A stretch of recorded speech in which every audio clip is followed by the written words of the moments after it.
ገና ካልጋዬ በጠዋት ስነሳ ነው ሰውነቴን እንዳለ ድካም ሲለኝ ነበር። ምንም ያክል ቢያመኝም ቢደክመኝም መተኛት ራሱ ቢያምረኝ ግዴታ ስራ መውጣት ስላለብኝ ተነሳሁ። ቫይታሚኖቼን መዋጥ እንዳረሳ ብዬ ሳሎን ነው የማስቀምጠው። እሱን ከዋጥኩኝ በኋላ ሻይን ጣድኩኝና ለመተጣጠብ ወደ ሻወር ቤት ገባሁ። ዛሬ የሚሄደው አንድ ቦታ ቢሆንም ረጅም ቀረጻ ስለሆነ ያለኝ ከጠዋት እስከ ማታ እዛው ነው የምውለው። በዚህ ብርድ ኮምፎርታብል የሚያደርገኝን አውትፊት ነው መልበስ የፈለኩት። አውትፊቴም ይሄን ይመስላል። ከለባበስኩኝ በኋላ የጣድኩት የቅመም ሻይ ፈልቶልኝ ነበር። ሁሌም እንደማደርገው እንግዲህ የቅመም ሻይ በማር በባዶ ሆዴ ጧት እጠጣለሁ። እንደዚህ የማደርገው ለሆዴ በጣም ስለሚረዳኝ ነው። እውነት ለመናገር ዛሬ ከቤት የራሱ ባልወጣ በጣም ነው ደስ የሚለኝ፣ ግን ደግሞ የእንጀራ ጉዳይ ሆኖብኝ ነው። ከቤት ሳልወጣ ደግሞ ኤዲት የማደርጋቸው ቪዲዮዎች ነበሩና እንደምታዩት ቁጭ ብዬ ለብቻዬ ስጮ ቮይስ ኦቨር ስገባ ነበረ። አንዴ ሲበላሽብኝ፣ አንዴ ሳስተካክል ስደሰት ነበረ። የቲክቶከር ላይፍ በጣም ቀላል ለሚመስላችሁ ሰዎች እውነት ቀላል አይደለም። ከጨራረስኩኝ በኋላ ራይዴን ጠርቼ ከቤት ወጣሁኝ። ጉዞዬን ወደ ኮተቤ ነው ያደረኩት። በቤት ውስጥ የሚቀረስ ኮንተንት ስለሆነ የነበረኝ እዛ ሬዲ ሆኖ ነበር የጠበቁኝ። ሰው ቀጥታ ወደ ቀረጻ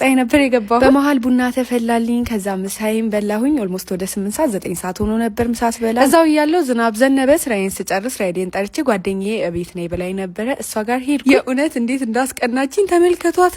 ብላን የጠበቀች ሙቀቷ፣ እኔ ደግሞ ቅዝቃዜ ልነግራቸው አልችልም። ከዛ ለምን እሷ ብቻ ይሞቃታል ብዬ ቅዝቃዜ ላጋባባት አብሬያት ተኛሁ። ጓደኛዬ እንደምታውቋት እንግዲህ ልፊያ በጣም ነው የምትወደው። ትንሽ ከተላፋን በኋላ እንደምንም ካልጓ ጎትቻ ነሷትና በዚህ ብርድ እንኳን ቢያንስ ሻይ አፍይልኝ እኔ ማን አለኝ አልኳትኝና ሻይ አፈላችኝ። በጣም ደስ የሚል ጊዜ ነበር ከሷ ጋር ራሴ ያሳለፍኩት። የባጤ ቆጡን ሳወራ ድካሜንና ህመሜን ራሱ እርስት ነው ያደረኩት። ከዛ እራት ሰራች፣ እራት አብረን በላ። ጓደኞቿም ነበሩ፣ ጌም ተጫወትን። በጣም ደስ የሚል ጊዜ ነበር ያሳለፍነው። ምሽታችንን ኢንጆይ ነበር ያደረግነው። ከመሸ በኋላ ራይዴን ጠራሁኝ። ጓደኛዬን ተሰናብቼ ሀገሬን ዘፈን እየዘፈንኩኝ ወደ ቤቴ ገባሁኝ። ቴንክ ፎር ዋቺንግ ባይ